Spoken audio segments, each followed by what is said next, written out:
Well, I would say right now that there is a pretty significant change underway in the industry, and probably the thing that we need to look out for more than most any other item is the fact that the reaction and the adjustment to the industry changes are going to be substantially different in this revision than what they have been in the past. And what I mean by that is always in the past, it's been a situation of getting cost under control, reducing inputs, becoming more efficient, working more closely with your trusted advisor, but it was all on the basis of economic input control. And so what I see happening right now is a big significant move to utilizing precision ag and many other technology components to improve the efficiency. And the problem is that complicates the process a lot. So it leaves us with a gap, and the gap is what do you do with the data and how do you utilize that? So the state of the industry is kind of tough. Right now we've had 3 years that economically have not been good performing years for farmers. One of the concerns I have is when you listen to ag economists talk about this, they often come back and compare it to the 80s, and they say we're not as bad as we were in the 80s. What they're not looking at, in my humble opinion, is the fact that we had 3 or 4 very, very good years of building equity in the farm community. Even on poor operators, we built equity. So what I've seen happening is the utilization of working capital to pay debt and that type of thing, which diminishes the working capital. And it gets into a situation right now that I see a lot of very strong farm operations utilizing the equity that they built over the last couple of years, through the last 5 years, shall we say, to meet their short-term debt obligations, which means that they're reducing equity. That's not being considered in a lot of the evaluations here. So the state of the industry is one that's pretty economically driven from my perspective, and there's a lot of people that have some positive outlooks, and I have no problem with positive outlooks, but it looks to me like it's going to take a period of a couple more years at least without some major international catastrophe of low prices in order to get production in supply with demand. And that could mean on corn, for example, commodity prices down the $2.50 to $2.60 range. We've got to take about 20 or 25 million acres of production out of the global marketplace right now in order to get into a more balanced supply and demand, if you will. So that's one piece of it. The other piece of it is the very, very significant change that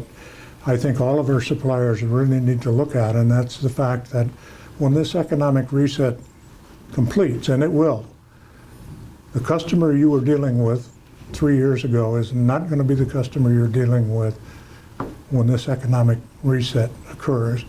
Technology advancement has been absolutely phenomenal, and so all of a sudden you're dealing with people out here who are using full automation systems, and they are looking at all kinds of different opportunities. They have opportunities to see price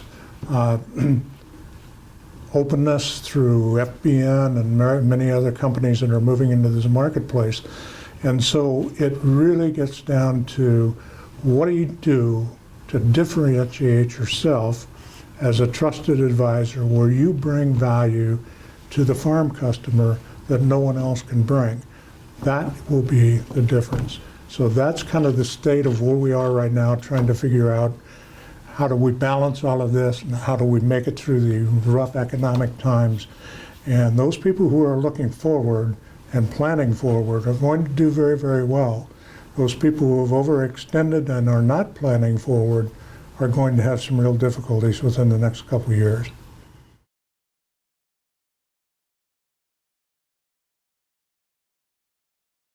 That's an unproven commodity at this point in time because we're at a point that we haven't experienced in the past. I look at the consolidation at the upper end of the channel, whether it's fertilizer companies, equipment companies, or crop protection companies. I look at that as a positive, even though most farmers will look at that as probably a restrictive application. The reason I look at that is the amount of dollars that we have to invest in research and development to keep ahead of this game is absolutely phenomenal. And being able to consolidate organizations and utilize the cross-input, if you will, cross-pollination of research that has been done is going to improve our situation significantly. It did in the 80s, it did in the early 90s, it will again in the 2020 timeframe. I'm certain of that. The second thing is looking at the retail consolidation. Retail consolidation is important because it takes a certain amount of revenue in order to support the services that are being provided out here to the farm community. And if you're generating $4 or $5 million worth of of revenue in a individual retail location, and you're trying to hire top professional seed people, top professional agronomists, and do $4 or $5 million worth of business, you probably are stretched pretty thin. I'm not saying you can't do that, but you're competing against people who have larger revenue bases and spreading that over a smaller community of service providers. So the consolidation is continuing. We're finding that to be much more aggressive, if you will, in the ag retail crop input sector than what it has been in the past. And part of that is driven, as you well know, we have three very distinct sectors. We've got the independently owned operations. We have the independently managed operations, which are primarily in the crop protection input business and service business. And then we have the cooperative sector, and the cooperative sector is very strongly influenced by grain and feed and certain other components.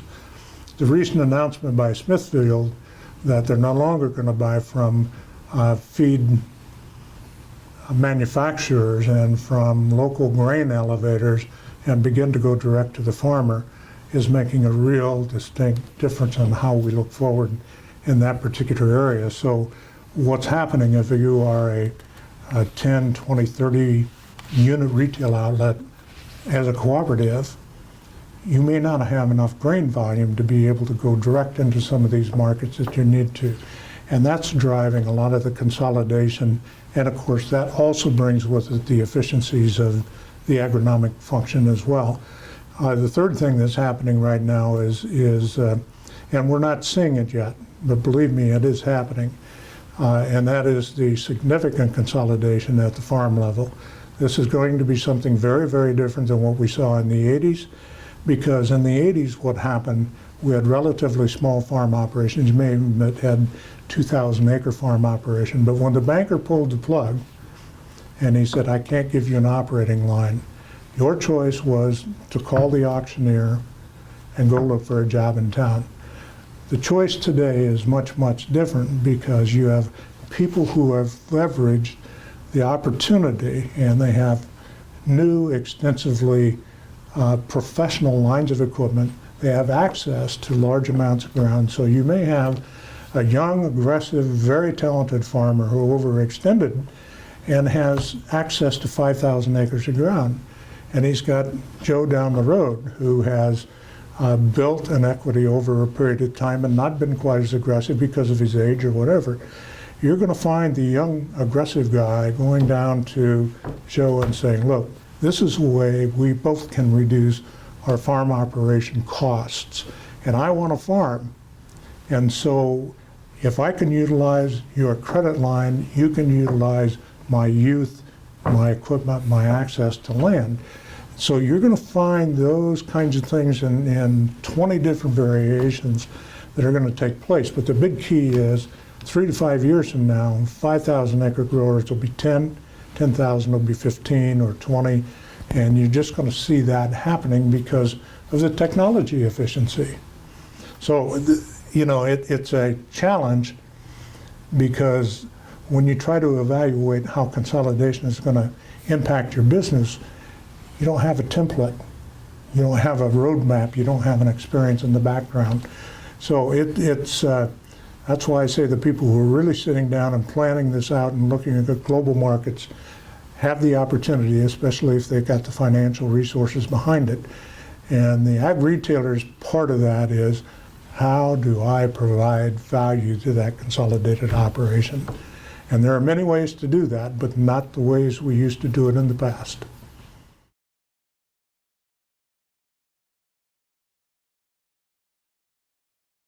That's probably the $64,000 question, but you know, I think you have to go back to the basics, meaning starting at the farm level.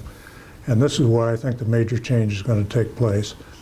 We've been talking about precision ag and precision management as far as data is concerned for a long period of time, but there hasn't really been a real solid value proposition for that when you are selling corn for $7 and soybeans for $10 or $12. You know, the effort that it takes to learn new technology and whatnot may not be the most economical return on your investment. What we see happening right now is technology has been developed very, very well from a precision data management perspective. And the farmers that we see really making significant progress out there are those that are utilizing that data through the use of a trusted advisor to find ways to improve net return on investment. The biggest challenge that I think we have with farmers in this economic reset, and I'm a farmer, so I fully understand this, is we have to make a transition from what we've always done, which is volume oriented, tons per acre, bushels per acre, all of those kinds of things, you know, pounds per acre in cotton. We need to get focused on what the net return per acre per dollar invested is. And that's where precision ag comes into the program. So that's one piece of the technology. The second piece of the technology, which is going to have much more impact, in my humble opinion, on the ag retailer or the supply system, is the fact that there's technology being developed that is going to disintermediate what has been the traditional service provided by the ag retailer. And I'm talking about custom application, I'm talking about you know, the crop scouting and the facilities that we currently have now from a technology perspective to eliminate or at least minimize that. And I look at things like, and this is one that most people probably don't think about, but is really critically important to me. The technology right now for auto steer trucks is readily available, and it is a situation that right now an aftermarket service provider will provide you for every detail of what you need, will provide you every piece of equipment that you need to convert any tractor to a fully autonomous operation for $30,000. Well, when I look at what's happening out here in the marketplace and I see Walmart advertising $80,000 at starting pay, you begin to recognize what the farmer's problem is when it comes to harvest and distribution. Part of the challenge of going from 5,000 acres to 10,000 acres is what in the world do you do with the grain? How do you move it? Now all of a sudden you have an opportunity here for a small investment to be able to operate 24 hours a day without the federal government requirements on time off and so on and so forth. So think about that for a second. Look what that does. That eliminates the single biggest restrictive cost that we have in harvest. So that means that the ag retailer now has to be able to provide much more rapid service because the harvest is going to continue to increase in speed. The problem we have right now is as we increase this service on application, we increase the cost because the equipment is going up very, very rapidly. And so how do you justify paying $400,000, $450,000 for an applicator that runs 90 days, 120 days, whatever it is in a year's time? Becomes pretty hard. So we've got those issues. We have the systems of auto steer and then the wireless transfer of data and information. I mean, right now, you run the harvester through the field, and if you're set up appropriately, within a matter of 10 minutes, you've got information back that says this is what performed in this field. So, you know, you can make decisions that are much more appropriate as far as fertility and those kinds of things. And there are just bunches of new technologies that are coming on that have an impact on that. The challenge that ag retailers have is working with their farmers to make sure that the farmer knows what is real beneficial technology and what's not. I've said many times, and I'll probably get in trouble on it, but there's 1,000 companies out here trying to move into the technology arena within crop protection and crop production, shall we say. Out of that, there's not over probably 25 to 50 companies, in my opinion, that are being developed for the purpose of delivering value. The balance of those companies are looking for an opportunity to trip somebody's trigger and find a Monsanto or a DuPont or somebody like that's going to pay them a lot of money to incorporate that system into other systems. So the farmer's out here and he has very little background data on it. He knows he has to do something. Somebody makes a strong presentation to him, and so he invests and he says, okay, it's not the money you invest, it's the time loss. So if you really want to provide a very, very strong service as an ag retailer, what you need to be doing is learning more about every piece of disruptive equipment for your business that you possibly can, and then come back and sit down with the farmer and be really honest and say, look, here are things that this does, here are things they don't do, here are ways that I can help you interpret how that's going to fit. So, the technology, and you could go on forever. I mean, we could talk on this for 20 minutes. There's just so many things that are happening right now. But the big thing is, don't kid yourself. I mean, auto steer, auto-driven, self-driving automobiles, self-driving trucks. I mean, if I would have asked you about cell phones 10 years ago, I doubt seriously you'd predict anything like what's going on right now. This is what's happening in our industry.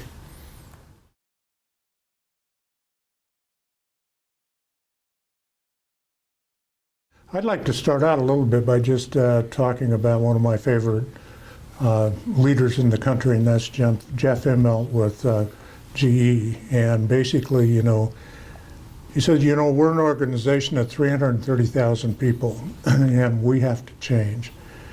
And it's pretty difficult to change a culture of 330,000 people. But he said, we have to, in the future, move quickly, take risks, fail fast, that's an important consideration, and behave like a startup if we're going to stay in advance. And it really is important for ag retailers to kind of look at it from that perspective.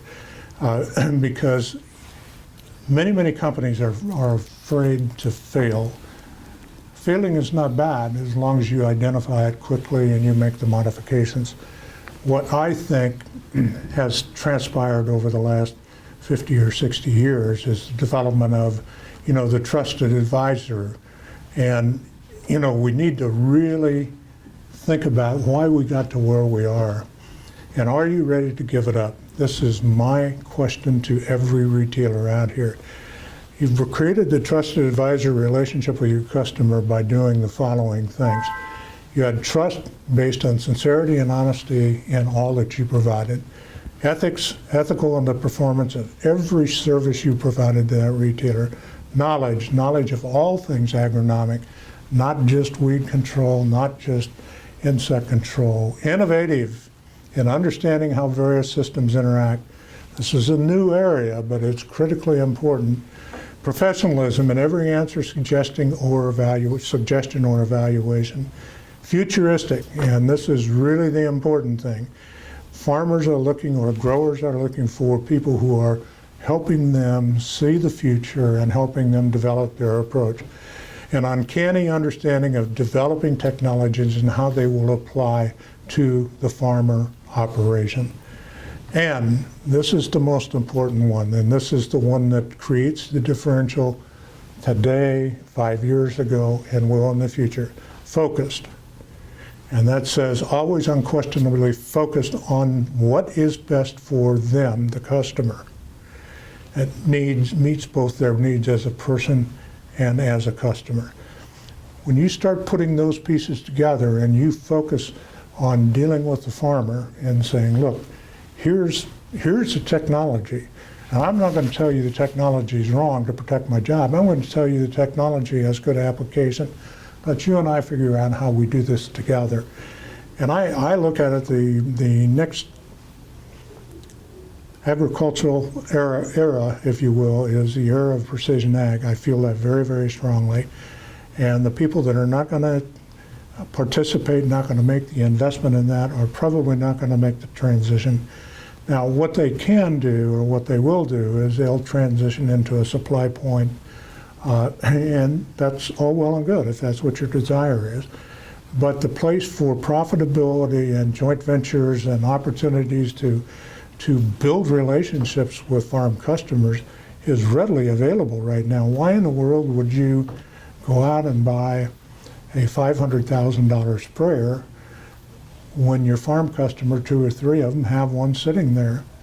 Why wouldn't you go and say, look, let's make a partnership on this. Let's, you and I together, I'll make sure I take care of yours first. I'll get the technologically qualified driver to manage that. But let's spread your cost over a lot more acres. Those are things that farmers are really going to be receptive to. So, trusted advisor, it's your choice. You either give it up because it's easy, or you take it on as a challenge and succeed.